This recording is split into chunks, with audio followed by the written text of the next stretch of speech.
Okay, friends, we're going to start again. This is an exciting session. Um, and it's talking about strategies for disrupting financial crime linked to forest crime, as you can see. And my only job is to introduce my friend and colleague, Lynn Schlingerman, who is a senior associate here looking at financial crime and corruption with the Nature Crime Alliance. And she came to us about a year ago. It was in January, right? Year and a bit, from the UN Office on Drugs and Crime, where she was working on essentially the same issue, and has worked before a bit at UNEP and CITES, and a stint, I didn't know this until I read this in the bio, doing some work as a wildlife filmmaker. And she's going to take you through this. We have a really great panel here, and it's big. So without further ado, take it away, Lynn. Thank you. Thank you very much, Chip. Welcome, everyone. Welcome to this session on strategies for disrupting financial crimes linked to forestry crimes. I'm very excited here with a fantastic panel by my side to discuss these issues. I'm Lynn Schlingerman. I work for the Nature Crime Alliance, a senior associate on financial crimes and corruption. And joining me here today at the discussion is Ms. Rowena Watson from the US Department of State, Nick Schumann from HSBC, Yulia Yansura from the FACT Coalition, Paul Hackett from UNODC, and Scott Graytack from Transparency International. Without further ado, I would like to hand over to Yulia Stanger, who is Director of the Nature Crime Alliance, for some opening and welcoming remarks.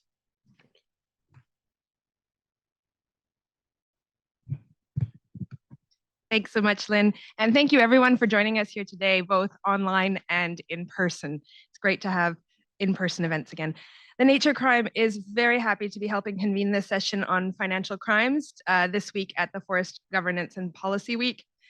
For those of you that may not have heard of us, the Nature Crime Alliance is a global multi-stakeholder initiative launched in August of last year, which is working to increase political will to tackle nature crime, mobilize funding at the scales needed, bolster operational support by connecting actors, and we tackle illegal logging, fishing, mining, land conversion, and wildlife trafficking. So member organizations and governments, many of whom are represented here today in the audience and on the panel as well, and some potential future members as well, recognize the need to look at the bundle of nature crimes as a group and to look for convergence. Convergence in criminals acting in this space, criminals being increasingly commodity neutral, and to also look at convergence of possible approaches to tackle nature crime, tools, and collaboration opportunities. In addition to work in supporting frontline defenders, leveraging tools and technology, and working with law enforcement, one of the priority areas that was identified early on in the development of the Alliance is supporting efforts to tackle financial crime and corruption, and to apply what we're calling follow the money approaches. So that was very clear from the beginning that this was an area that the Alliance should be looking at. So we're really happy to be working with the UN Office of Drugs and Crime, Interpol, the US, FACT Coalition, and many other Alliance members that are working on this topic, as well as our partners in global financial institutions like HSBC, who is also here with us today. So nature crime, as many of you know, also is the third most lucrative crime globally, estimated to be valued up to $281 billion a year in US dollars. And perpetrators often rely on the legitimate financial sector to launder their proceeds. So if together we can increase actions to better identify, investigate, and prosecute these financial crimes, it will make it much more difficult for nature criminals to operate.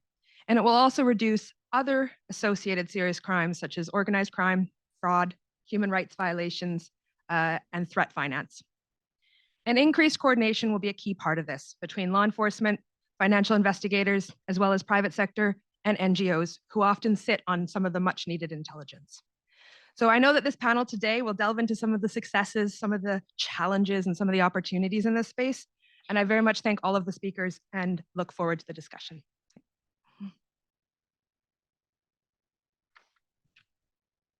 Thank you very much, Julia. Forestry crimes constitute the largest loss of tropical deforestation, valued at up to $152 billion a year, and it's increasing. We need more concerted efforts because what we have done so far has not been effective enough. We are trying to bring it back to the core of the matter, namely money.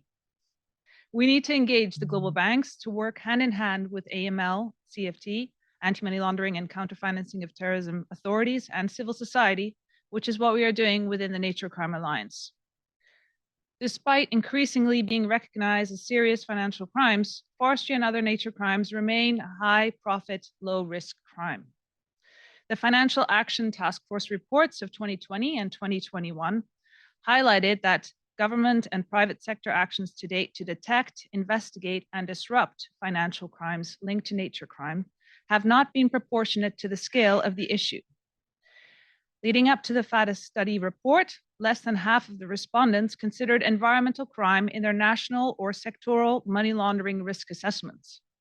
Most countries criminalize parts of the crime, but environmental crime as a predicate offense to financial crimes is still rarely seen. And why is this? I have a couple of slides. Well, first of all, here you can see a typical logging conglomerate which is operating in the Asia-Pacific region. This company is actually relatively small compared to other companies operating in that region. Many of the conglomerates are involved in other businesses areas such as media, mining, real estate, banking, and etc. Commonly, companies have thousands of subsidiaries, also many of them sometimes registered in offshore jurisdictions.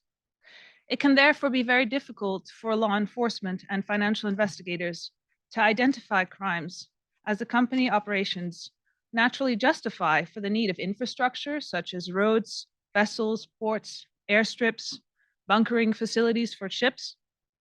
And they may also launder their wood through legally mixing it with legal supply chains, which is a challenge when you're talking about environmental crime.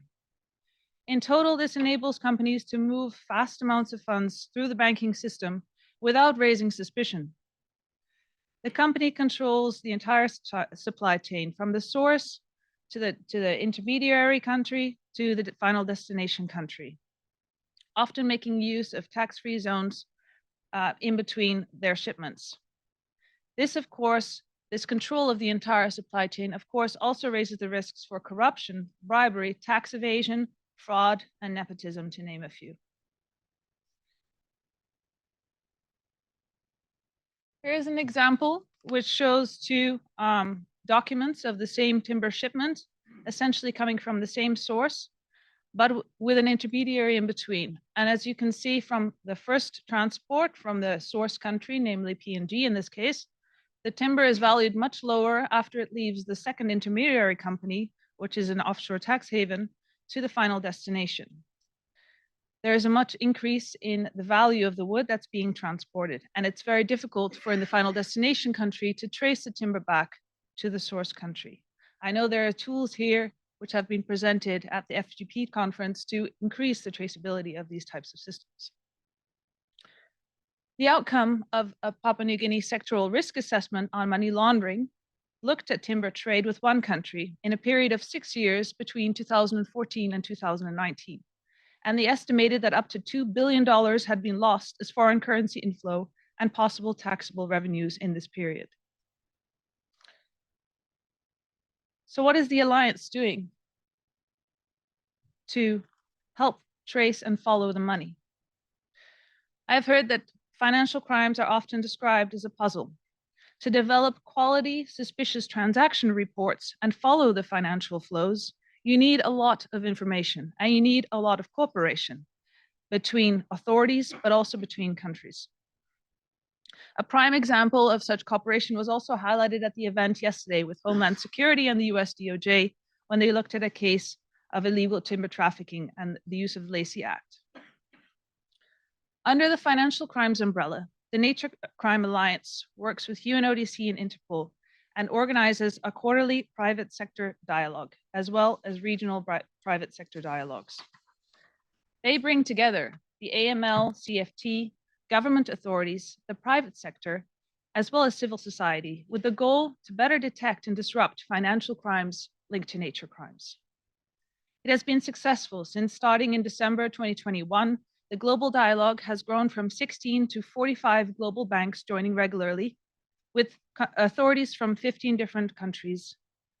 It is chaired by the global head of financial crime and compliance framework and policies of Santander Bank. Some of the outcomes so far of the dialogues have shown in a yearly evaluation that 66% of the financial institutions say that their understanding of the threat of forestry crimes has improved significantly due to the dialogue. 56% of the participants said that the dialogue has provided them with good ideas on how to improve the way that they assess forestry crimes in their risk assessments. 80% of the financial institutions said that they did not regularly interact with law enforcement or government authorities prior to the dialogue, and 66% of the financial institutions said that they did not regularly interact with NGOs prior to the dialogue, who often sit on a lot of intelligence, as we've seen here also at the conference.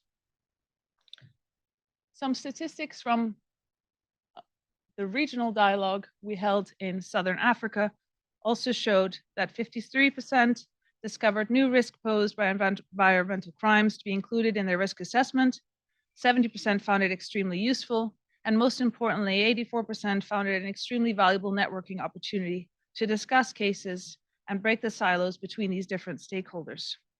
90% of the financial institutions said that the dialogue has enabled them to identify new risk indicators and red flags and suspicious transactions as a result. But I'm joined here with a fantastic panel who will delve deeper into subject matter. And to conclude my presentation, there is a growing momentum for tackling forestry crimes and nature crimes. With the new financial due diligence under the EUDR, the UK Financial Services and Markets Act, and the Forest Act, there is an increased momentum and awareness of the seriousness of tackling financial crimes linked to nature crimes. Environmental crimes often converge with other serious transnational organized crimes, as we all know, such as tax evasion, fraud, trade in drugs, human rights violations. And consequently, the number of sanctions that are likely to be applicable for tackling or disrupting environmental crimes are considerable.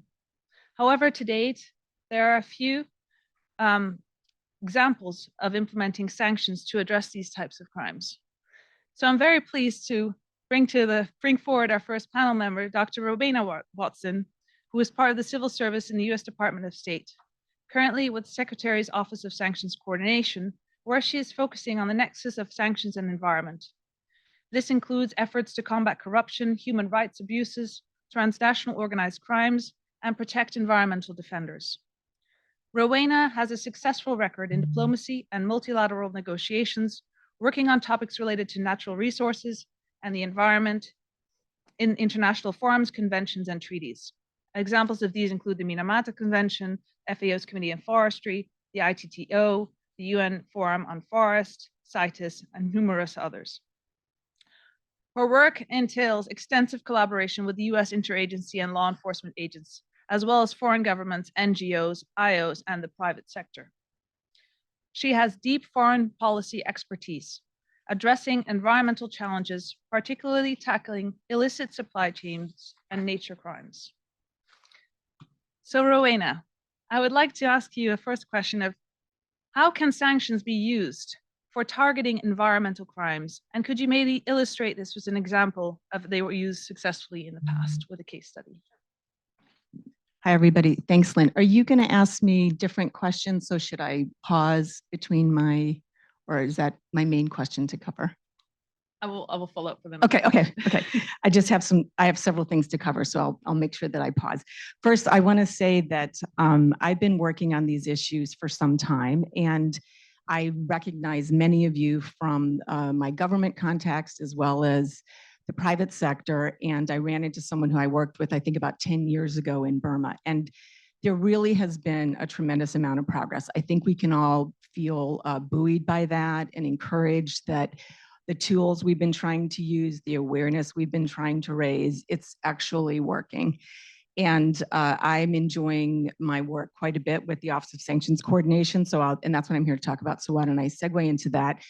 But I'll just say that as someone who's been working on environment issues and tackling illicit supply chains for years, I don't get as many weird looks like you're working on what? Wildlife trafficking, what?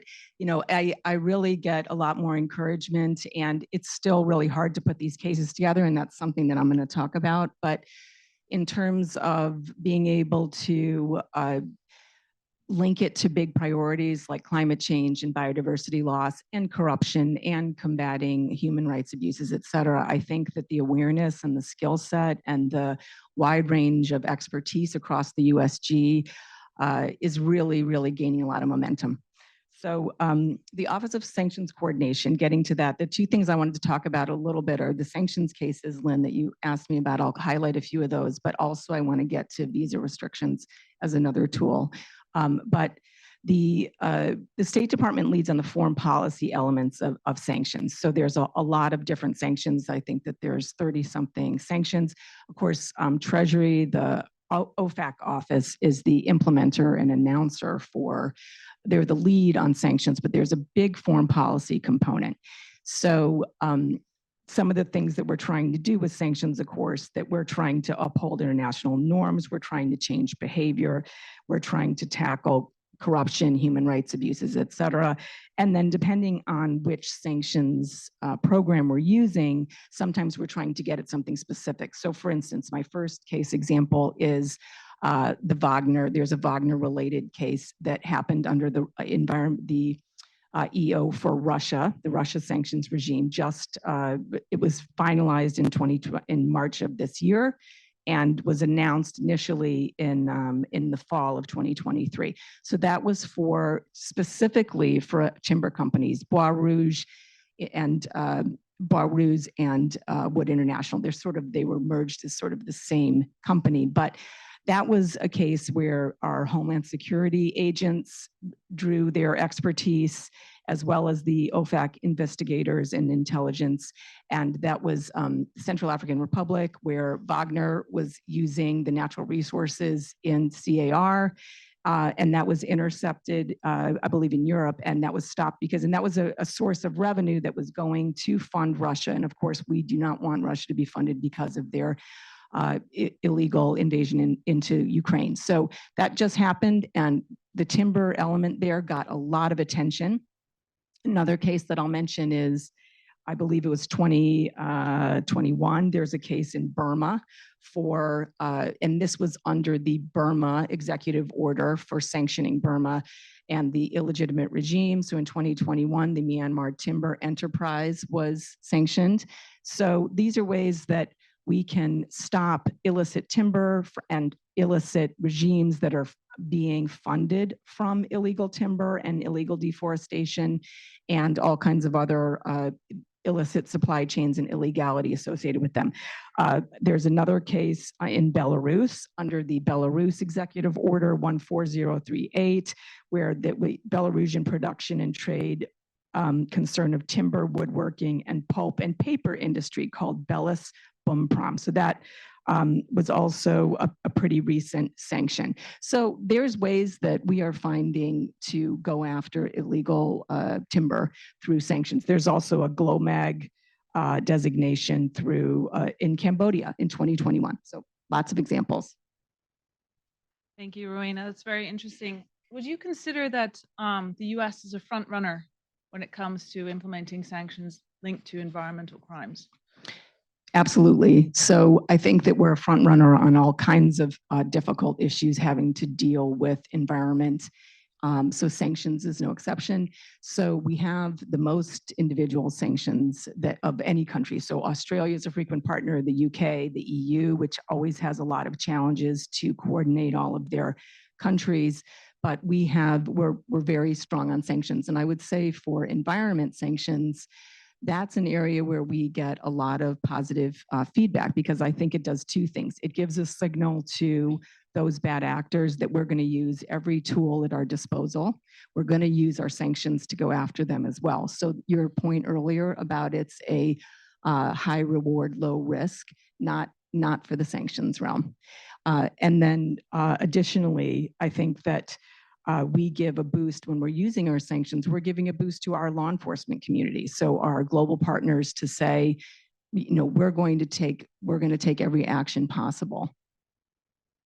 That's great to hear. I think the financial disruption, looking at the entire supply chain, as you said, with visa restrictions, there are many possibilities in which you can make the life very difficult of someone who's trying to get away with forestry crimes. Absolutely. I would like to now pay a little bit more attention about, the different types of information and tools and how to get access to that type of information and the value of public-private partnerships therein. So I'm really pleased to have Nick Schumann here on the panel from HSBC. Nick Schumann is HSBC's head of financial crime framework, where he oversees HSBC's involvement in financial information sharing partnerships in the US. He's also a US Army Reserve officer with multiple deployments overseas. Before joining HSBC in 2015, Nick spent nearly 7 years with the US Department of Treasury's Office of Terrorism and Financial Intelligence, where he supported the development of targeted financial measures against national security threats with a focus on Latin America and the Caribbean. Nick, there is a growing understanding and emergence of public-private partnerships as a solution for effectively tackling environmental crimes. Could you discuss this phenomenon and highlight some of the different models that you have seen and discuss some of the differences between them? Happy to. I knew this question was coming, so I have some prepared remarks. Thanks for the question, Lynn, and thanks to WRI. This is a really beautiful facility for the opportunity to be here today to discuss this incredibly important topic. As you note in your question, there has really been a noticeable and defined trend over the course of the past decade towards developing new and innovative types of public-private partnerships. And apologies for the acronyms, but PPPs is going to save us some time to combat a range really of different public safety threats, including PPPs that are focused on illicit financial activity, such as money laundering, terrorist financing, as well as the underlying predicate crimes, such as those that cause harm to the environment, like the illegal wildlife trade and illegal logging trade, obviously, which is a big focus here this week. So today I'm going to focus my remarks on a type of PPP. I'm going to introduce a new acronym called the Financial Information Sharing Partnership, or FISP. And we're trying to have this new acronym gain traction. So I am going to keep repeating it. Apologies. But this is a type of partnership that focuses on improving cooperation and specifically on enhancing information sharing across the public and the private sectors, as well as private to private. So for example, between financial institutions. And so there's lots of information that actually can be shared amongst and between financial institutions. And thankfully, I'm going to point to some really excellent research that's been conducted in recent years by the Future of Financial Intelligence Sharing Program, another acronym, FFIS, the FIS program, which was done in partnership with the Royal United Services Institute, or RUSI. It's publicly available information. It's incredibly enlightening, and I would encourage folks to read that are interested in learning more about these types of partnerships. So again, I'm going to touch upon that today. So these partnerships, they take various forms, each with its own, with its own nuances. Each model is aligned to the legal framework and the unique circumstances and the specific threats that the respective stakeholders are facing in their jurisdiction. So in terms of memberships, these FIPs can include financial institutions, law enforcement agencies, national level financial intelligence units, or FIUs, members of civil society, many of you in the room today, as well as technology companies who have a very important role to play in supporting data-driven analytic work and bringing all these disparate forms of data together. And these partnerships can offer a pretty wide range of capabilities, from the development of strategic level insights. So this could be key trends and typologies that can be identified, for example, within financial institutions, to collaborative, even automated monitoring of financial activity in certain jurisdictions, to joint, and this is probably the most well-known type of partnership, joint analytic and investigative work that's centered on specific cases and transnational criminal networks. And so often a key outcome or deliverable for these types of partnerships, and I quote, is to provide highly useful information to relevant government agencies in defined priority areas. We talked earlier about the national risk assessment. So it's really important that these types of risk assessments are being done and that they include environmental crime, different forms of environmental crimes, because that will help guide and dictate the type of focus that financial institutions, for example, will spend time, and effort, and resources on. And so this is one of the three principles of the Wolfsburg Group, principles on effectiveness.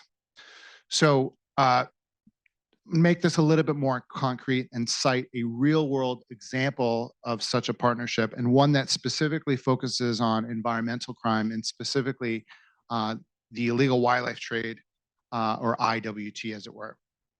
So last year in Canada, Project Anton was launched, which is an initiative launched by Scotiabank and supported by FinTrack, which is the Canadian FIU, as well as the Royal Foundation's United for Wildlife Task Force, and other key domestic and international partners to combat IWT.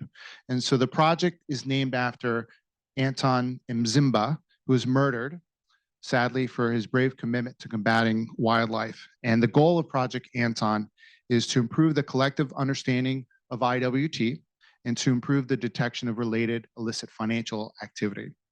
And of note, there's a really insightful documentary that's going to be coming out in the course of the next couple months that focuses on Anton Mzimba's life. It's called Rhino Man. So I'd encourage you, it's going to be premiering over the course of the next couple months. So in terms of the outputs for this type of partnership, last year the partnership directly supported FinTrack, again, the Canadian FIU, the publication of an operational alert to the Canadian financial sector, which was meant to support reporting entities like banks in recognizing financial transactions that were associated with the laundering of funds related to IWT. And so the alert within it's publicly available. It provided a list of different indicators that came from FinTrack's analysis of suspicious transaction reports. So the types of reports that banks are obligated to file in most countries in the world. So they analyzed that type of data. It was further supported by FinTrack's analysis of domestic and international reports, including reports that were produced by various NGOs, including some of you in the room today. And so financial institutions would use these indicators to inform their automated and proactive work on looking at illicit financial activity. So there's a virtuous cycle here in terms of NGO reporting going into these sorts of reports that then goes to law enforcement to support activities as well as sanctions as well.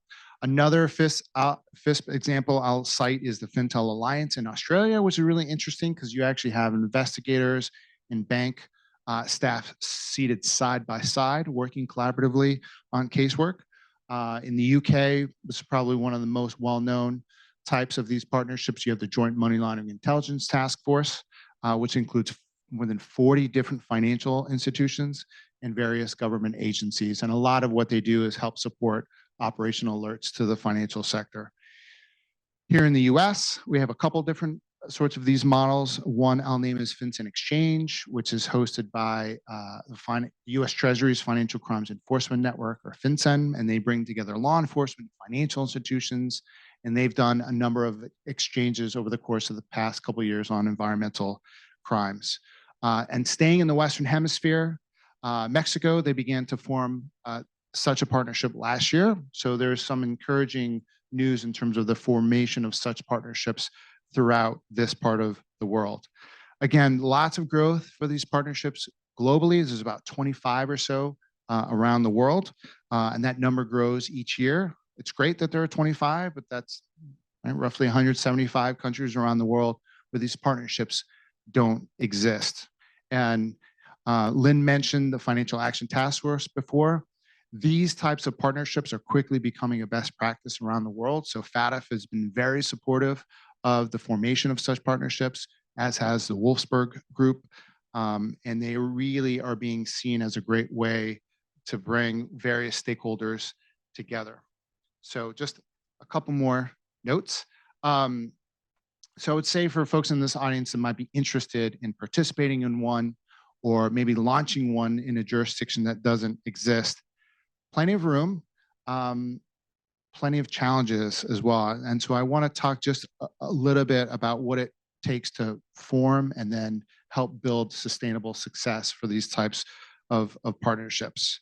One key consideration and potential barrier to overcome may lie in the level of involvement and commitment from each partner, which can vary widely depending on their respective priorities, capacities, incentives.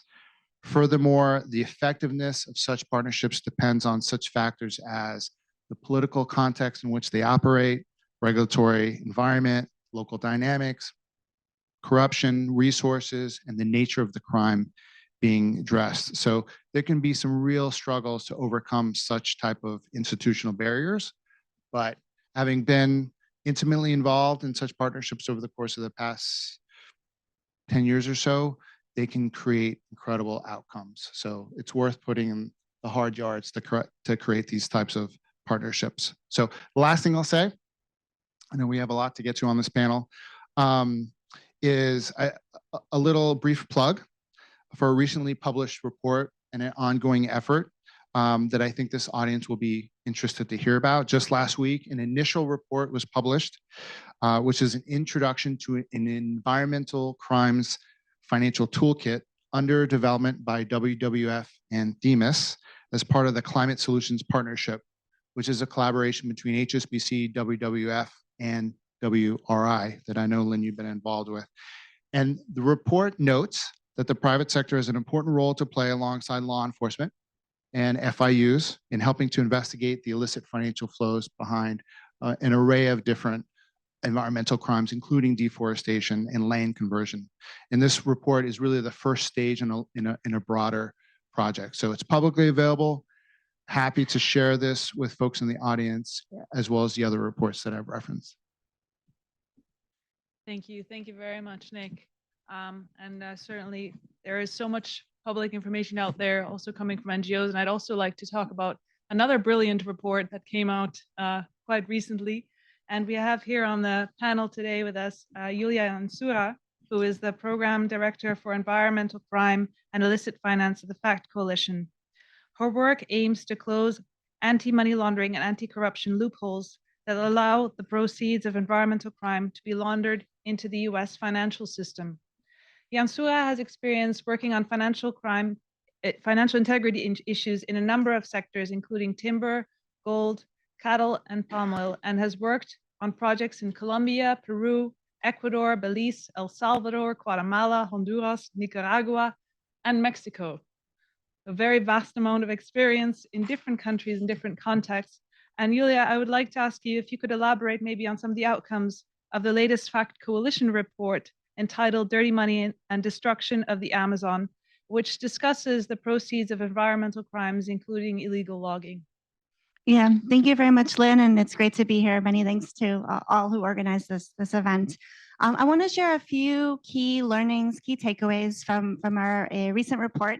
This is a report we launched in DC a few months ago, and we launched in Lima and Bogota last month. Many thanks. I see familiar faces here. So a few key takeaways and then a few recommendations. Where does the report take us in terms of what's next to tackle these very complex and challenging environmental crimes? I think that the first takeaway from the report, which hopefully is obvious and present to many of us here, is that the proceeds of environmental crime do not remain at the location where the environmental crime is committed. So if we're talking about illegal logging, the money does not stay in that community. If we're talking about illegal mining, you know, the proceeds do not stay there. The money is flowing towards larger cities, towards financial hubs. I'm talking about places like Bogota, Lima, Miami, New York, Los Angeles.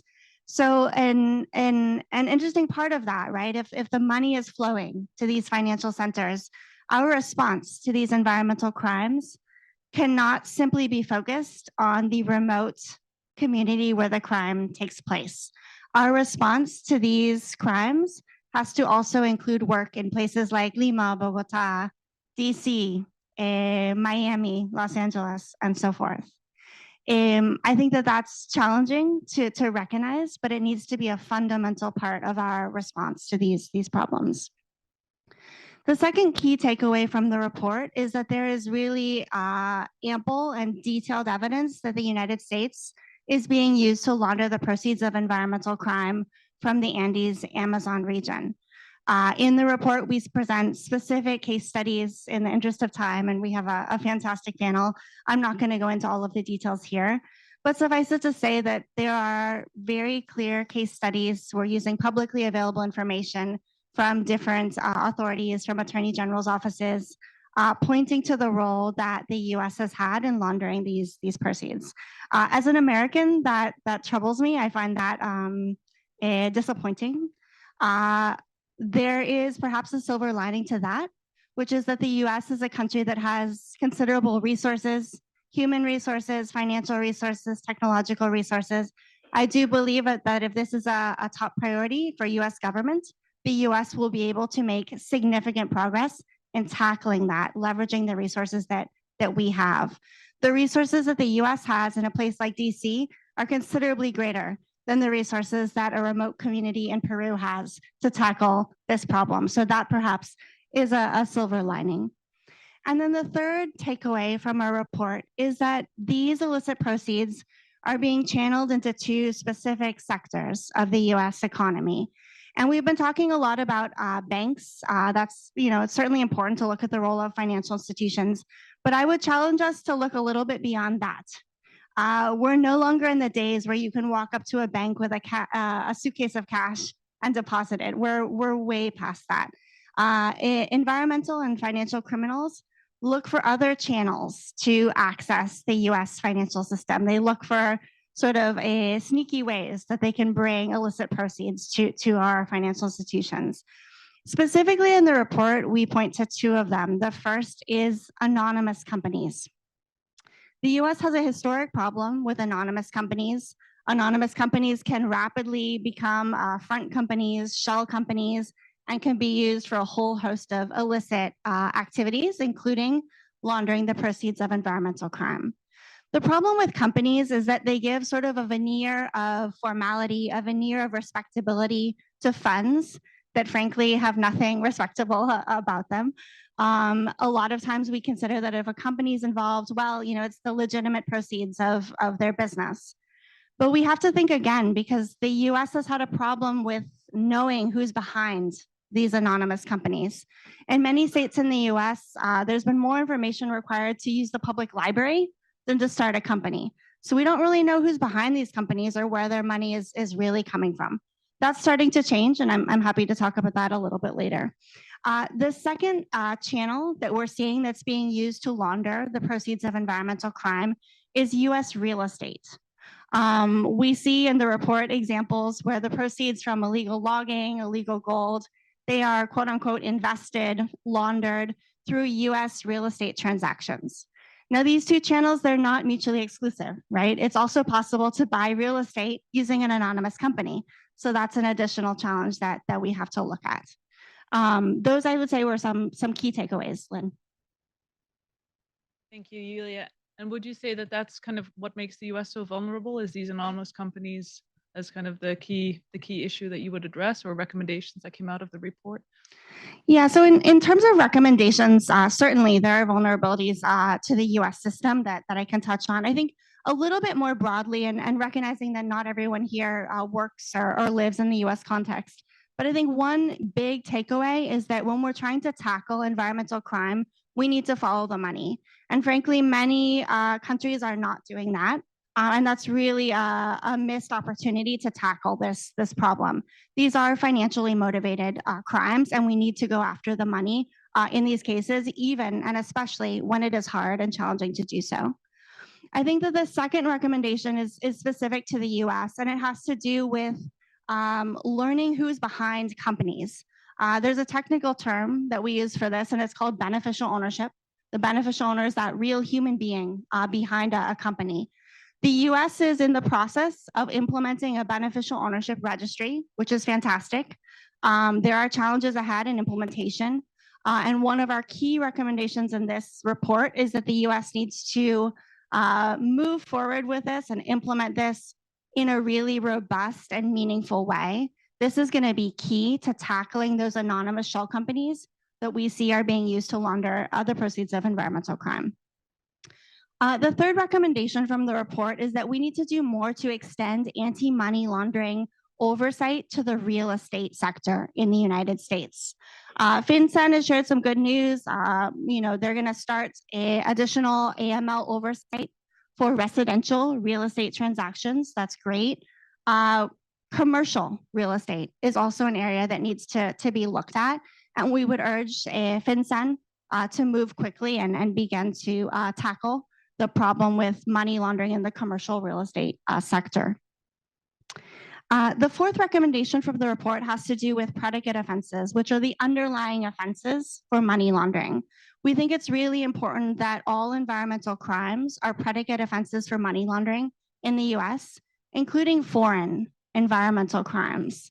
That would give US prosecutors another tool in the toolbox to go after these incredibly complex and challenging cases. And then lastly, we recommend a whole of government strategy on behalf of the US. We see from civil society, US government agencies, frankly, they're doing great work, but it's not always a coordinated approach. We think that there's progress, but that more can be done to really tackle these issues of illicit finance and environmental crime in a more integrated manner. I know it's easy to say from civil society. Probably some people here are like, yeah. But it is important. I think from the conference, if we take anything away, it's these are incredibly complex, challenging cases to identify, investigate, and prosecute. And so certainly a coordinated approach can help. Thank you. Thank you so much, Julia. And talking a little bit about also, that the money leaves the source country, and some of the people responsible for training financial investigators and law enforcement. We have with us Paul Hackett, who's working in Lima, Peru. Paul Hackett is former US Army retired DEA agent, and for the last 4.5 years, he has been working as an AML CFT advisor for UNODC's global program against money laundering in Lima, Peru, where he's also the GPML, which is the Global Program Against Money Laundering Coordinator for the LEAP program, the Law Enforcement Assistance Program in South America. Paul, I would like to ask you to come forward because I know you have a presentation to discuss some of the modus operandi and cases you've seen in Peru. Thank you very much, Lynn. Can we move so that everybody can see your slides? Wouldn't that be good? Yeah, they have other monitors too. Yeah. Okay. Hey, everybody. Thanks for having me. Tremendous event here. Very much enjoying it so far. I wanted to get into my presentation so you can learn a little more about LEAP and what I'm doing in Peru, what we're doing in Peru as a team. Let's see here. Here we go. All right, there's UNODC. I'm with UNODC now the last 4.5 years almost. Assigned to Lima, Peru, like Lynn mentioned. And the program is called LEAP. Stands for, okay, who finances LEAP? Primarily, it's Norway's NICFI, but also we have the UK. They've helped us out for about a 6-month period as well. Overall, now we're going to get, looks like everything's almost ready to get US INL on board, which is going to be great. There's a breakdown of the funding. What is LEAP exactly? Here's an overview of LEAP. Okay, this is from UNODC's website. From 2018, they announced the start of LEAP, and then start of LEAP phase 2 was August 23rd, 2023. You can look it up. Just Google UNODC LEAP Norway. They'll pop up. What does this say? The most important parts to me says we're going to build national task forces to support the frontline enforcement, investigation, prosecution, and necessary customs efforts to prevent illegal deforestation, track illicit shipments, and seize assets. This is what appealed to me about the job. This is what I like to do. And this is exactly what I've been doing the last 4.5 years. Mentoring, that's a big part of the program in Peru for LEAP. And LEAP Peru, I think, operates a little bit differently than LEAP in some of the other countries. Why? Because I know who to work with in Peru. Overcoming corruption in Peru is our greatest challenge. I've worked there for 15 years now, 11 years with DEA, 4.5 years with UNODC. If we can't overcome corruption, we're not going to make any progress. You have to know who to work with. These guys are called DVAC. Okay, they're organized crime investigators. It's probably the best division in Peru to work with. They have some outstanding investigators, outstanding leadership. They've done incredible cases. They have a lot of history, a lot of training already done. Some of them were part of DEA's SIU. I've known this guy for over 20 years. He's an outstanding leader. Harvey Kujawamani is now a colonel. I knew him when he was a lieutenant back in 1998. Incredible cases. They've done great work. And it's just steering them away from narcotics trafficking investigations towards illegal logging investigations. That's how we're making progress. But I noticed after a couple of years, one thing we were lacking was operational expenses. UNODC cannot provide operational expenses. I don't do that. So we had to come up with another partner. We found a really good partner in U.S. Fish and Wildlife Service. Been working well with them for the last couple of years, and I'm hoping to continue doing so. So what do the donors want from LEAP Peru?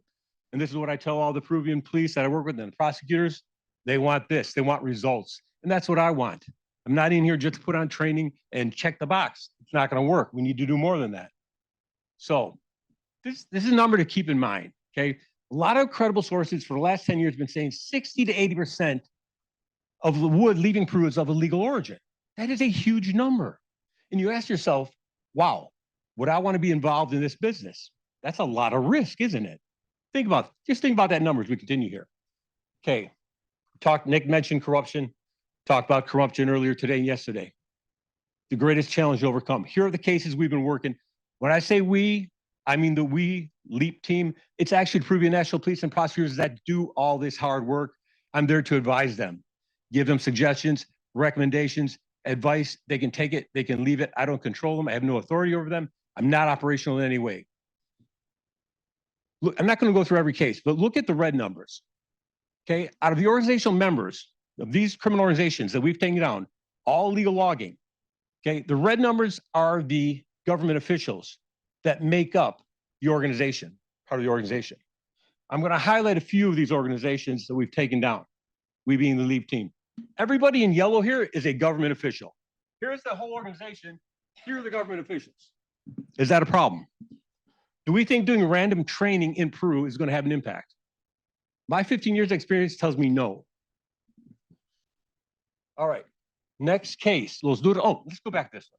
So people ask me, Paul, are these low-ranking officials? Are these significant members within government?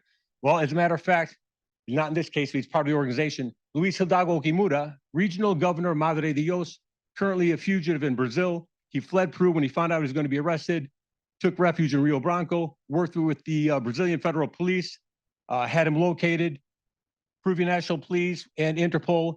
They did a red notice, passed it over to Brazil. They scooped him up. Brazilian Supreme Court will decide whether or not he'll be extradited. Who else is on here? 2 comandantes from the Peruvian National Police. This guy headed the environmental unit in Madre de Dios. This guy was in charge of the highway patrol, Madre de Dios. These 2 ladies are prosecutors, the provincial prosecutors in charge of what? Prosecuting cases, environmental cases in Madre de Dios. Huge, huge problems with corruption have to be overcome.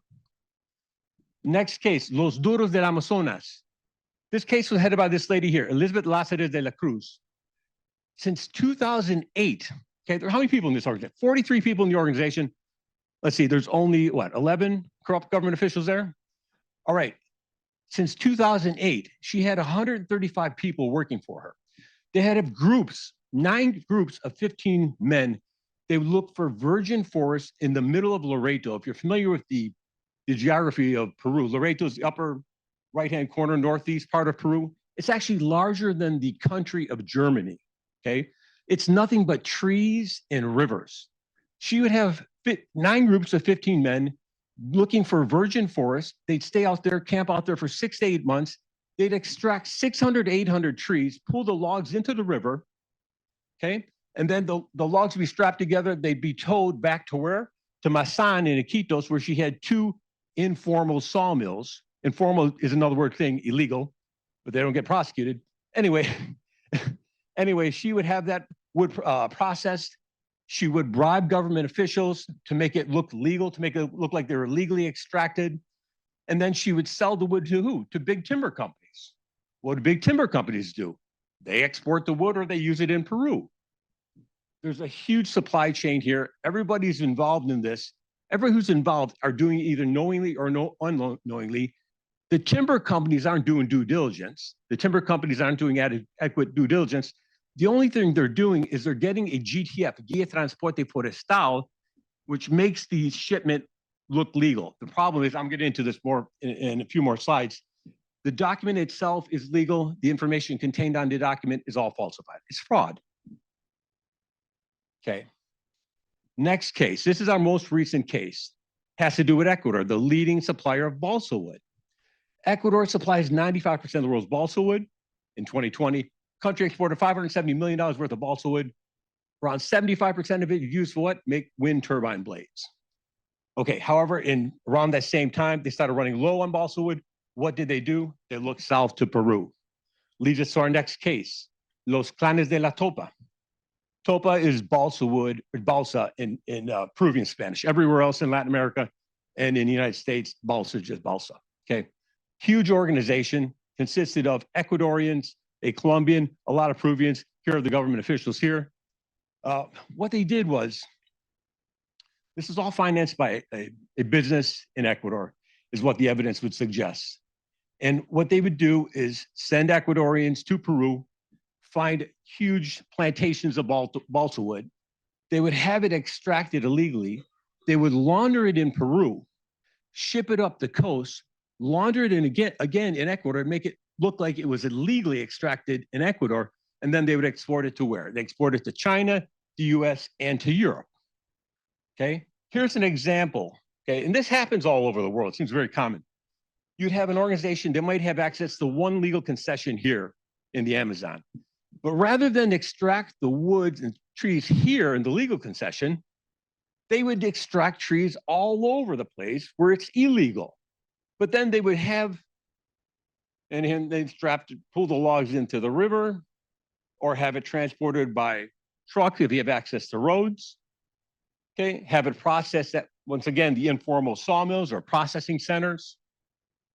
Pay off to government officials to launder the wood to make it look legal. Using this document right here, Guía Transporte Forestal, like I said, it's a license or a permit to transport the wood from point A, the selva, the Amazon, to point B, which is usually Lima, Callao, the port of Peru. Okay, so what is balsa wood used for? I just talked about that. Wind turbine blades, okay? So a lot of the wood that Ecuador has been exporting, balsa wood, going to China, US, and Europe, used for manufacturing these wind turbine blades. A lot of it is of illegal origin, unfortunately. Top 10 countries in the world with the most wind power, China, US, and then you see a lot of the European countries in there. Okay, a little bit more about Los Clanes de la Topa case. Investigation took 2 years to investigate. We conceived of the unit that did this investigation, working with Harvey Cuchado Guamani. He was reassigned from Lima to Lambayeque, which is up the northern coast of Peru. I call him Rene, I've known him forever. Hey, Rene, have you found any quality investigators that we can use to start another task force? He goes, I found a few. I said, how many? 3. He'd been there for like 8 months.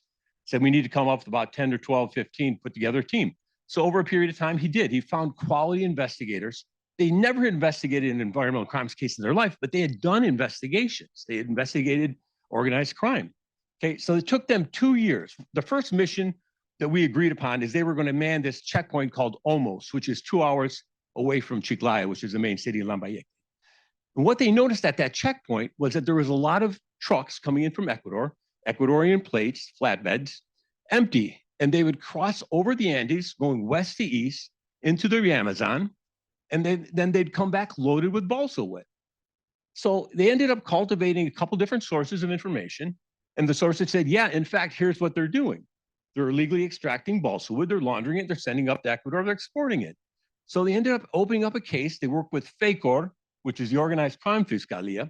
They opened an investigation. They worked it for 2 years, then went up on several different telephones. In Peru, we have the Judicial Wire Intercept program called Constellation.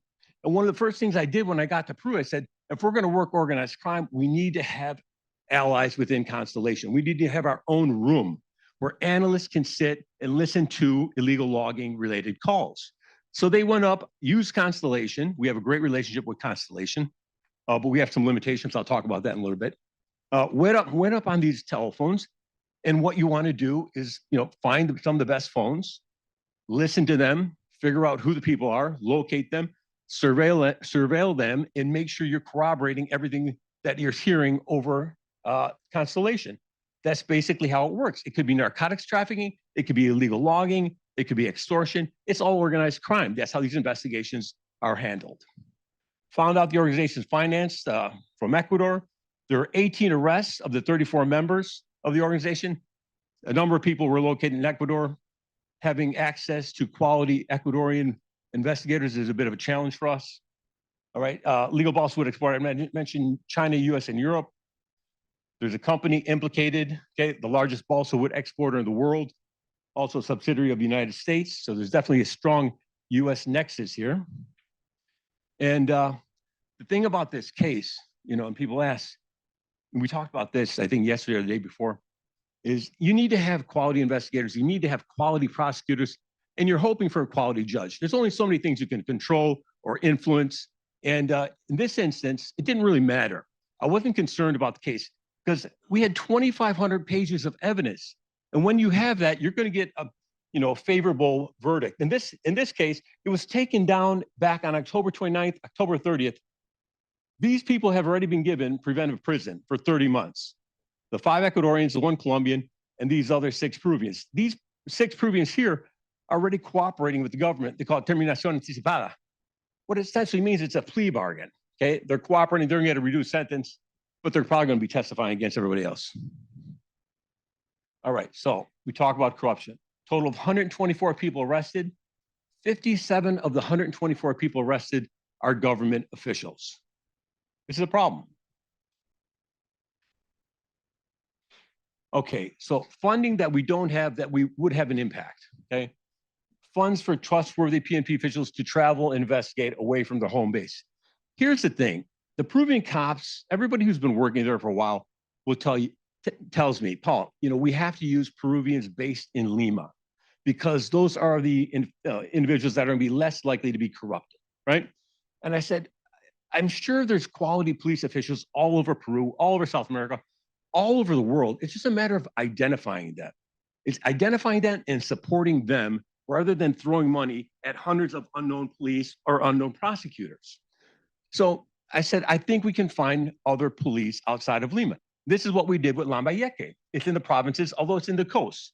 In the coast of Peru, people tend to have a little more money than people in the interior of the country where the Amazon is. So, right now we're limited. If we're using only Lima-based police, they have to travel from Lima to the interior. That costs money. These investigations cost a lot of money. And this is why the Peruvian National Police don't really have a budget for that. This is where we can come in. For the first 3.5 years I was doing this, the rules changed for me back on May 25th of last year. I'm trying to figure out how to be most effective now with the new rules that I'm following. Anyway, funds to purchase evidence. In DEA, FBI, a lot of the 3-letter agencies, when they're doing investigations, they'll buy evidence.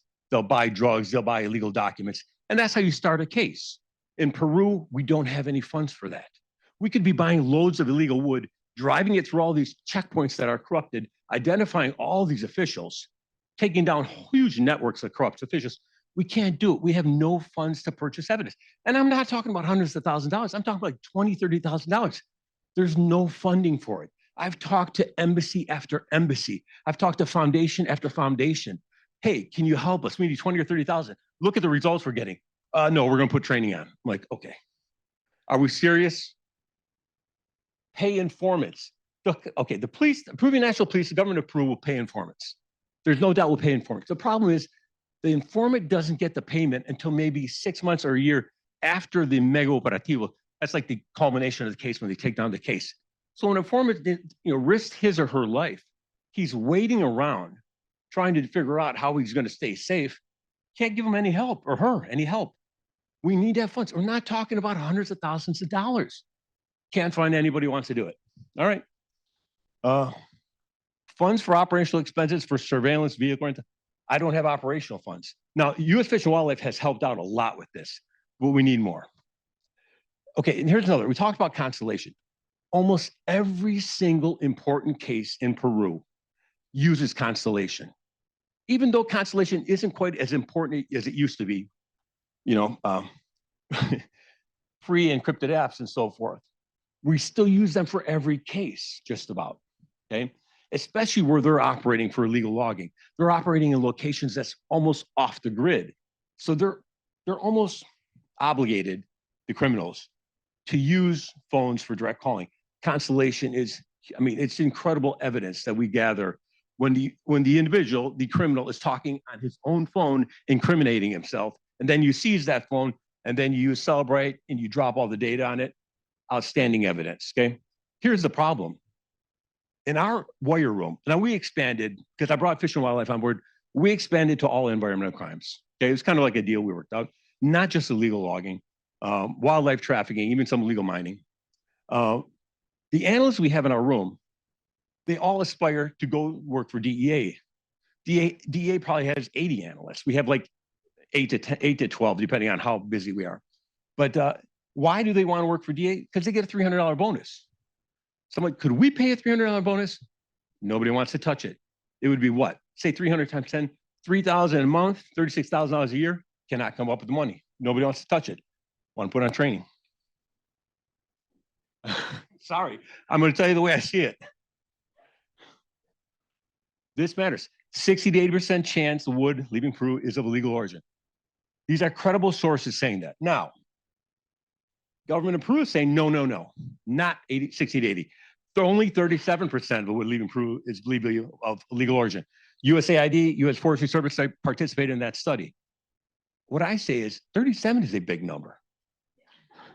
37 is a big number. If they, you know, and I like to say, if I started a company called Jungle Mutt Bananas Incorporated, and I started exporting bananas, great tasting Peruvian bananas, to Miami, and I said, hey, international business community, I got these great bananas, you know, will you help me to get them up there?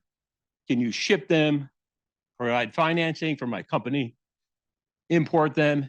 And I said, the only catch is that there's a 37 to 80% chance that there's gonna be 100 kilograms of cocaine in the load of bananas. They'd say, get out of here, you're crazy, you're a nut. They'd kick me out, and I'd say, you're right. I say, wait a minute, I made a mistake. It's not cocaine, it's only illegal wood. Oh, okay, we'll do that. We're willing to do illegal wood, not cocaine though. I don't get it. Doesn't make sense to me. All right, so Peruvian timber industry, the risk is through the roof. The problem is we are not getting the message out to the international business community that the risk is through the roof. And I don't want to pick on Peru. I like Peru. Peru's my second home. I've been there a long time. I'm married to a Peruvian. I got Peruvian kids. Peru is a great country. In Peru, you have quality cops that will investigate all this corruption. I can't say that about every other country in Latin America. I haven't seen it. Okay, so Peru's a great country. They have a major problem with corruption. Everybody who works there knows this. Okay, can't sweep it under the rug. The only way we're going to deal with it is talking about it openly. There are solutions. Okay, educating the international business community is part of the solution. Okay, well, I got ahead of myself.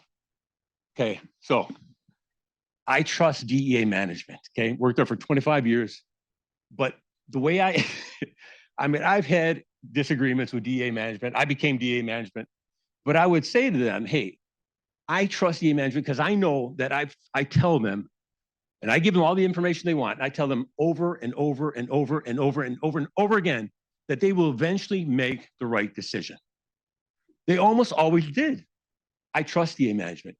Sometimes it took 2 days, sometimes it took 2 weeks, sometimes it took 6 months, one instance, but I would convince them what was the right decision to make, and they would always make the right decision just about. I trust the international business community. I also trust the international business community. And I think, listen, these are incredible companies.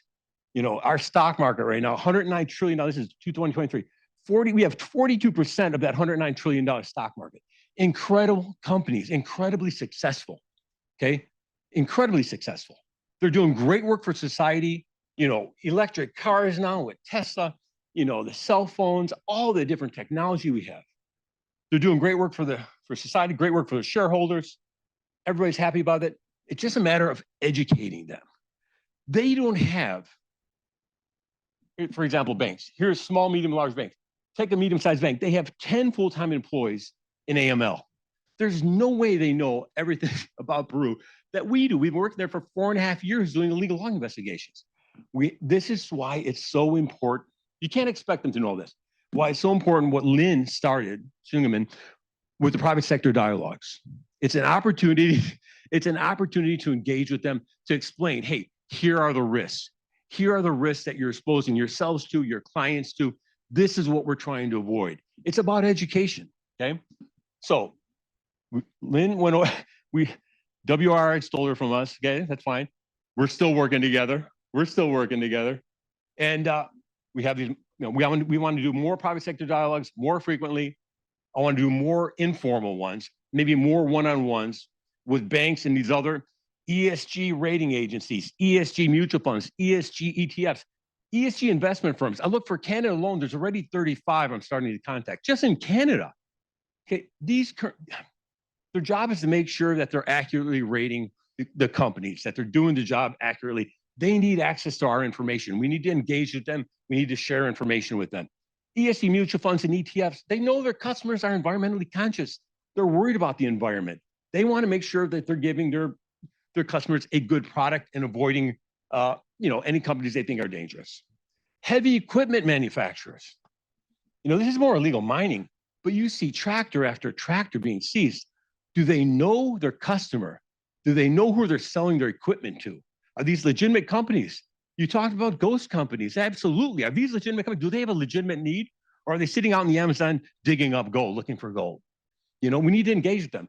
And banks of all sizes in South America, those are the respondent banks, the correspondent banks, the big ones in the US. The largest bank right now in the world is valued at $492 billion. Okay, their reputation is probably half that value. You think they want to risk their reputation by saying, oh, you know, yeah, we banked this client, and yeah, as a matter of fact, they've been contributing to the destruction of Amazon. How does that affect your ESG score? Is it going to help or is it going to hurt? These are the solutions, in my opinion. All right, so businesses will eventually make the right decision. I'm convinced of that. But you might have to tell them over and over and over again, just like DEA management. That's it. Thank you, Paul.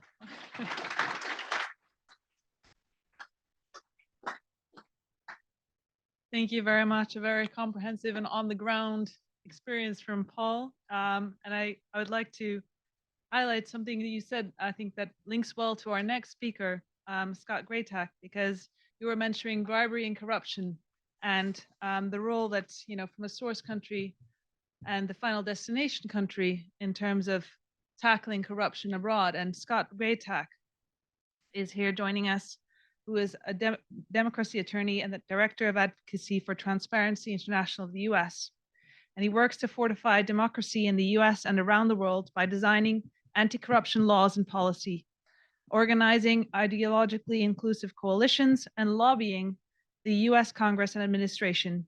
In 2021 and 2023, respectively, Transparency International in the US helped craft and pass the most significant US anti-corruption legislation in a generation, the Corporate Transparency Act, and the most important US anti-foreign bribery law in nearly 50 years, the Foreign Extortion Prevention Act. As a result, Graytack was named a top lobbyist in 2021 and 2023 by the National Institute for Lobbying and Ethics. Previously, he helped lead legislative, legal, and ballot measures initiatives on campaign finance, voting, foreign influence, ethics, and fair representation for several US democracy organizations. Scott, Transparency International played a very important role in campaigning and getting the Foreign Extortion Prevention Act approved. Could you give some background for how this legislation came into place and why this may be a big step forward in tackling illegal deforestation and corruption across borders? Thanks, Lynn, and thanks for the opportunity to chat about this. So the Foreign Extortion Prevention Act, or FEPA, is a new law that the United States just adopted that makes it a crime for any foreign official, which is basically any employee of any foreign government, national, state, local level, to ask for or to accept a bribe from an American company, or really importantly, from any company that sells stock in the United States. So any company that's listed on the New York Stock Exchange, NASDAQ, et cetera. So these are often multinational, international companies, some who are involved in this industry, who are now protected by this law. It's a really big deal. It's a sea change, just like the United States was the first country in the world to make it a crime for our own businesses or people to go overseas and to give or to offer a bribe to a foreign official, the U.S. Foreign Corrupt Practices Act. We're now the first country in the world to make it a crime for those foreign officials to ask for a bribe. The penalties under this are pretty severe. They're the same penalties that we have for our own politicians, for members of Congress, governors, et cetera. If they ask for or accept a bribe, it's up to 15 years in prison, $250,000 minimum civil fine. So we are working with the Department of Justice for them to implement this as robustly and as expansively as possible. We're happy to hear that there's already a whistleblower program that is essentially going to reward folks who call out corruption in their own governments overseas, who are engaging in this kind of bribery solicitation or accepting bribes. And we're trying to develop a pipeline of cases, including where there are folks in the industries we're talking about today who are accepting a bribe or paid off to turn a blind eye, to approve a license, to approve a contract, et cetera. We want to help work with journalists, civil society folks, academics, activists on the ground, competitors of these companies that are being asked for the bribes or paying the bribes, even folks in these foreign governments who may want to do the right thing and they know their colleagues are engaging in this behavior. We want to try and help compile examples of this, evidence of this, and then submit it to the US government for the Department of Justice to start bringing cases under this law. And so that's a big priority for my organization. As far as how this law came to be, like really quickly, it turns out when you're talking about fighting corruption overseas, there's still a very good bipartisan base of support for that. So we were actually able to get, I don't know if anybody from Greenpeace is here, but our friends at Greenpeace and the US Chamber of Commerce worked together on this bill. We got, Republicans in deep red states, Democrats in deep blue states to be able to work on this and get it passed as part of the national defense bill that Congress passes every year, because now we're seeing corruption as a national security issue. So bipartisan support, we're hoping that that carries through. The Biden administration has been really supportive. But for folks here who may have relationships with stakeholders who could be affected by this or who could help starting to build these cases, come chat with me. We're really hoping to build a pipeline and to make this law more than just words on paper, and to really hope it's a game changer for a lot of those folks in significantly corrupt countries who are having trouble cracking down on this at home. Thanks. Thanks, Scott. And I understand you're also working on sort of a toolkit to help get these cases off the ground and get them started. Maybe you can highlight a little bit about the work being done there. I understand we're also working on that too. It's slow work. We're hoping that the DOJ will put out some guidance that folks can access. But we are helping to put together an FAQ about what the law is, an overview of what this law is, how to put together reports. My organization's based in Germany. We have a relationship with OCCRP, the Organized Crime and Corruption Reporting Project, where we'll basically work with journalists. They'll have the evidence of corruption, and then they will work with our advocacy folks, and we'll package up these submissions to different governments. So that may be sanctioned submissions under our main anti-corruption submission program, Global Magnitsky. It may be to multiple governments at a time, but they have a whole pipeline, a whole system of taking that evidence, polishing it up, presenting it in a way that government officials know how to respond to it, following up with them, making sure that they're working it through their processes. And so we want to do the same thing for FIPA here. And so we're looking at the GLOMAG system to do that. But we do need some guidance from the DOJ about how they're going to tackle this. Again, we've gotten really good support for FIPA from high levels of the DOJ. So we know they're moving forward on it. We just need them to start laying out a cleaner blueprint for how they intend to use it. Thank you. Thank you very much, Scott. It shows the importance of this public-private partnership and collaboration in that arena. We have some time for questions now. If there are any from the audience, yeah.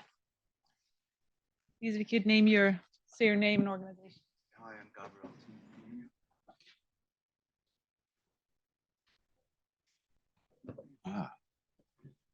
clever. Red to green, yeah.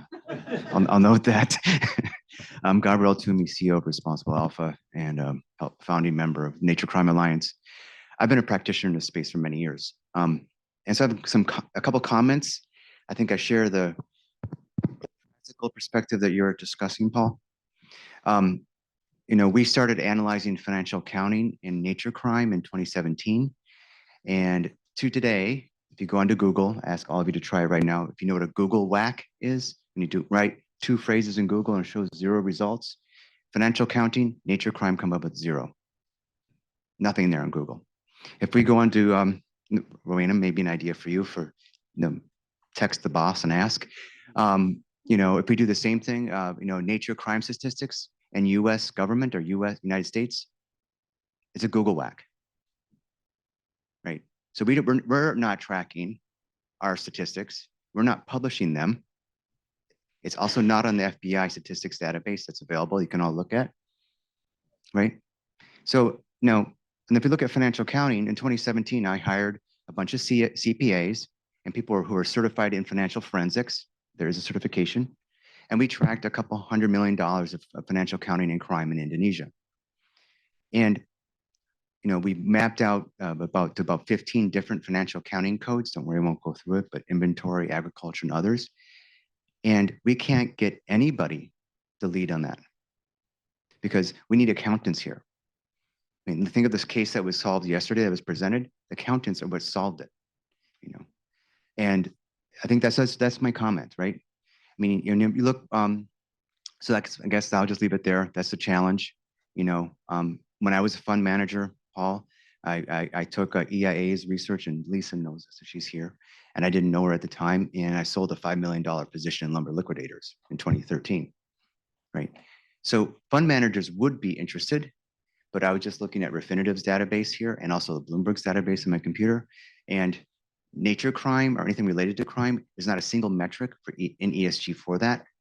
And I'll talk to you offline because I do work with Scotiabank and others. I don't think they're going to be interested at all because A, it's the wrong name, nature crime, and B, if I'm a portfolio manager and you come to me, Paul, and like, guess what? You've been managing your assets. You got $50 billion in your fund, and you've been doing this for 20 years. And guess what? You have been lying to your clients for 20 years. I'm not going to take your phone call. Right. So I'll sit down. I would probably put it that way. That's the problem. But no, I'm right. My political savvy is not through the roof. It's born and raised. I have to have an honest conversation with people. Either they respect it or they don't. I turn off a lot of people. I don't care. This is the way it is. Deal with reality. Don't tell the world we're at a boiling point and say there's no money to buy evidence. Because you're telling the other half of the world that doesn't necessarily believe in global warming, it's not credible. They're not taking us seriously. Trust me, I know. We have to be serious. If we say something, we need to follow up on it. Yeah. We need to show the world, not just the half that believes us already, the other half that doesn't, that we're serious. This is a problem. If not, they're not going to take it seriously. I think what you're facing is an endemic circumstance. So if you look, or a systemic issue, if you look at, we mapped out $100 billion of Russian assets, and we mapped it to 100 different investors. You could then linked it to how they had an ESG policy on human rights and war, and not a single one had changed any of those policies. And so it's an endemic issue, and I just wish you all Godspeed and best of luck. Well, we got to work together. That's it. I just wanted to have a little response to that. Thanks for your comment and looking. I think we all like data, and data helps always. The nature crime, covering nature crimes, there was a lot of thought given to that versus environmental crime. So they're really, nature crimes is a subset of environmental crime. So environmental ends up covering pollution, waste trafficking, and things that don't necessarily have a basis in conservation, and also the contributions to them. in terms of the funding is different and the solutions are different. So there's maybe something that's Googleable. But I also think just the way that I was talking about in the beginning, this has been a slow but very steady progression. So we're hoping to get more stats. And sometimes it is who you ask and who's tracking it.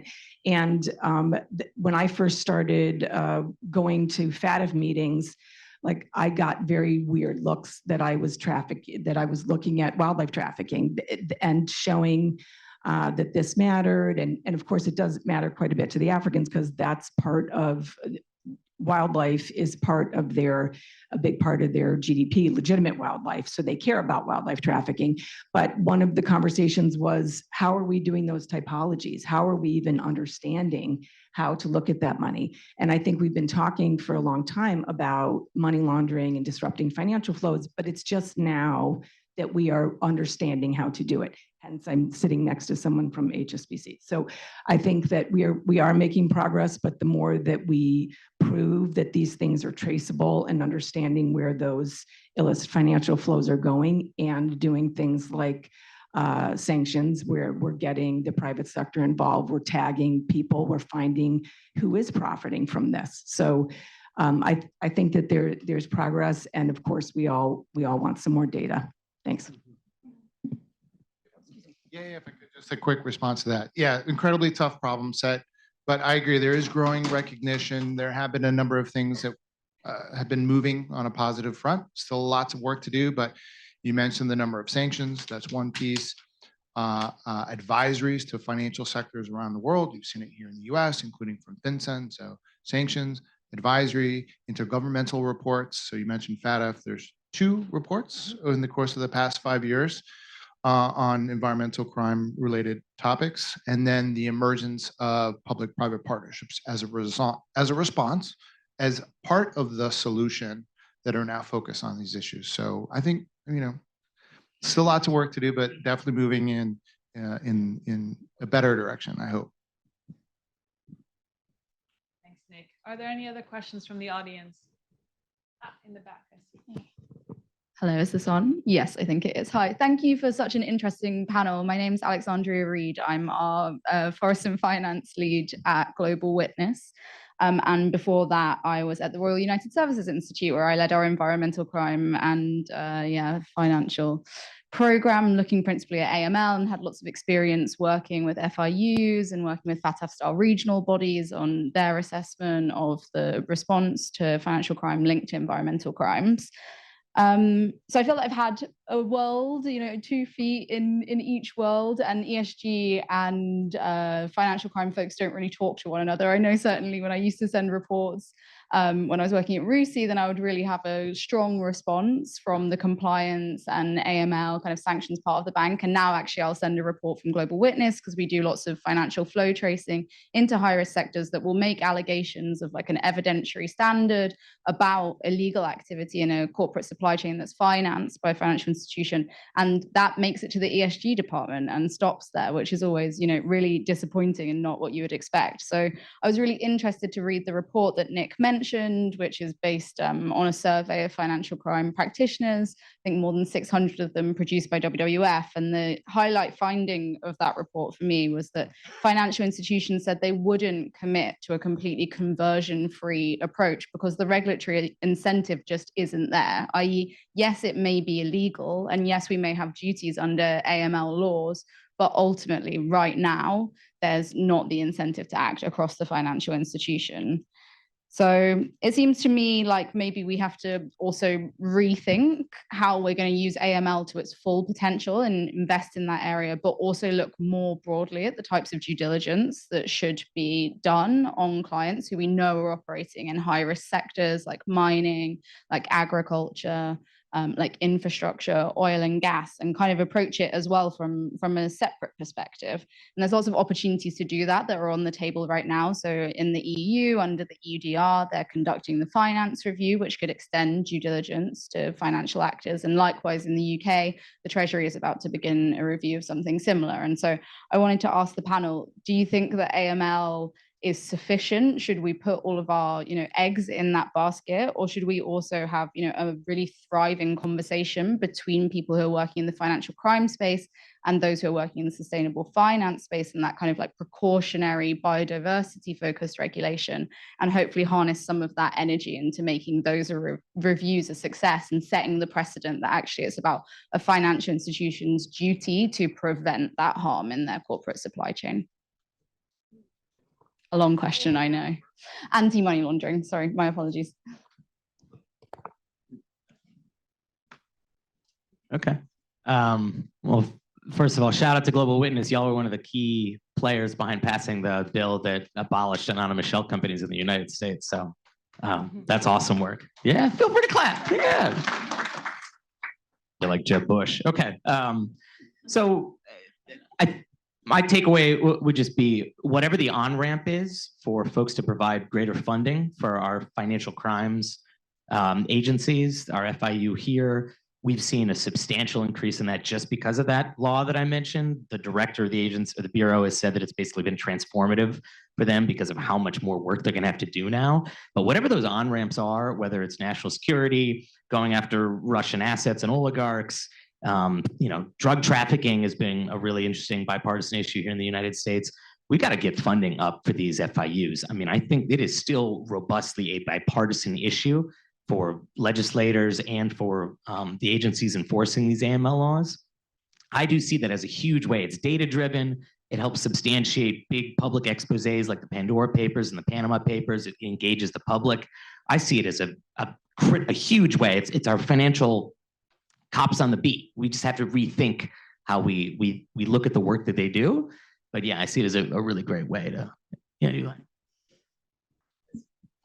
Thank you for the question. I do think that the AML approach is a useful approach and it's an important approach. I don't think it's the only approach. I don't think we should limit ourselves to that. I will say, I think, there's sometimes a misunderstanding where we think AML, we think, oh, we're talking about banks. No. We need to think way beyond that. We need to think about companies, company formation.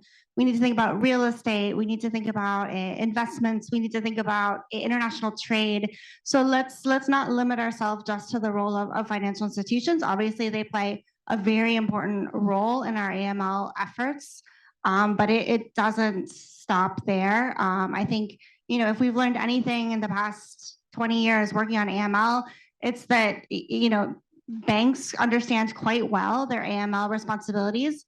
It is not perfect, but they do understand them and they have numerous AML responsibilities. There are many other sectors that have far fewer responsibilities on the AML front and understand those responsibilities much, much less well. So I guess that would be part of my response to your very good and thoughtful question. Thanks, Alex. One quick note.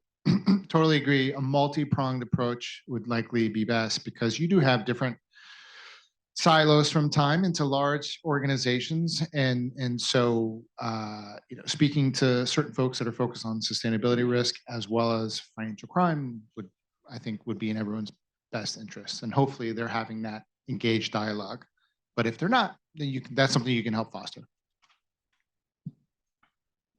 Thank you. Thank you very much. And I think we are almost at time, unless there is one more urgent question. So there's just one thing that's just bothering my mind that I want us also to look at. I'm happy the issue of the multi-pronged approach to this issue. What can we do? Because I see it as commodities being traded. There's a demand side and there's a supply side. And then the complexities start coming in. So what if we don't go by this consumptive approach? Because all that we are saying, the gold, the timber, they are the consumptive. What if we look at the non-consumptive value of what the forests offer, like ecotourism, and give it more attention? But it is still business. So if you still want to do business, you can do it business in the ecotourism way. You are not going to harm the forest resources that much, but yet you make the money you want to make. Why don't we look at those alternatives and then limit the consumptive side of the forest resources? Thank you. Thank you. That's an excellent point. The value of the environment itself, absolutely. I would, is there, I think, Chip, you said in the back there was still one. All right, good. Okay. No, I think we can go a little bit over. Hi, thank you so much. I'm actually from Indonesia. And then I came here as an intern at WRI and at UC Berkeley School of Law. So I'm just wondering, because I have practiced law as well in Indonesia. And I know that enforcement, especially in organized crime and especially environmental law related crimes, the execution is really hard. It's almost like not even effective. So I was wondering, because I think Rowena also mentioned about the enforcement is important. I know that there's law in the US about Foreign Corrupt Practices Act, FCPA, in which it applies extra territorial principle there, in which you can prosecute US companies who bribe officials in other countries. I was just wondering whether in your experience, maybe in Transparency International also knows, is there like difficulty, or like how does the US government actually deal with different interests in those countries when you try to implement this kind of organized crimes? It all starts from bribery, and you say that you follow the money and stuff. That's just my question. And is it really effective to do that, prosecute US companies outside of the countries and then try to maybe deal with the countries itself? Thank you. Sure. So I'll just start off taking a quick overview at that. I think one of the things that we've been emphasizing here is the importance of public-private partnerships, and that there's roles for everyone. There's a lot of different mandates. I think one of the things that the US does is we try to get at corruption and crimes with a lot of different laws and a lot of different approaches. Of course, first and foremost, we care about implementing our own laws and for US citizens, right? And what's coming into the US, what's going out of and coming into the US. So there's always that nexus. And then in terms of their effectiveness, I think that's a larger conversation about depending on what you're going after. But there's policy, right? And there's setting precedents and sending messages. That somebody mentioning the due diligence, I think that's also a really important message. So there's a lot of different ways that we can go after the same problem. How to get other countries to implement their own laws, it's a big challenge. I think it's a big challenge across multiple sectors, and certainly the environmental sector. But because there's so many people working on this and exposing where those laws aren't being implemented, and where there's problems, but we have all kinds of tools in addition to the one that you mentioned. I think we have regulations under the free trade agreements, especially with Peru. There's been a lot of activity there to hold them accountable for their illicit timber industry. And anyway, I could go on and on, but thanks for your question and interest. Over to. No, I would say that I would just say that, like the trade agreement we have with Peru, I think we can make a pretty strong case just from the cases we work that very likely they've been violating that agreement for a while. And I think it's a difficult situation, but I really don't have too much more to add than that. The United States, when we do pass laws, we tend to enforce them. We have a pretty good record of enforcement. So there are a lot of examples of laws that we have that apply overseas, and the Department of Justice bringing cases. We have a former president of a Central American country in prison in Manhattan right now. Half of the Venezuelan Supreme Court has been indicted for narco trafficking. There are plenty of examples of the US government being willing to do that. I think what we need to do is make sure that when we're bringing those cases, they're politically conscious. They're aware that they are going to go after folks who are, in a country that the United States is able to exert some level of influence through that indictment, so that hopefully these countries are going after their officials in their own backyards. But we do this all the time with our anti-money laundering laws, our anti-fraud laws, anti-terrorism laws, drug trafficking laws, et cetera. We don't expect to be any different when it comes to enforcing our anti-bribery law. Thank you. Thank you very much. And I think the time has gone, and I would just like to really thank our panel today for their fantastic presentations, and also kind of a living example of what the different stakeholders in a public-private partnership bring to the table. And I would also really like to thank the US and Norway on behalf of the Nature Crime Alliance. And if you have any questions, I'm sure that you can catch the speakers outside of the room as well. Thank you so much.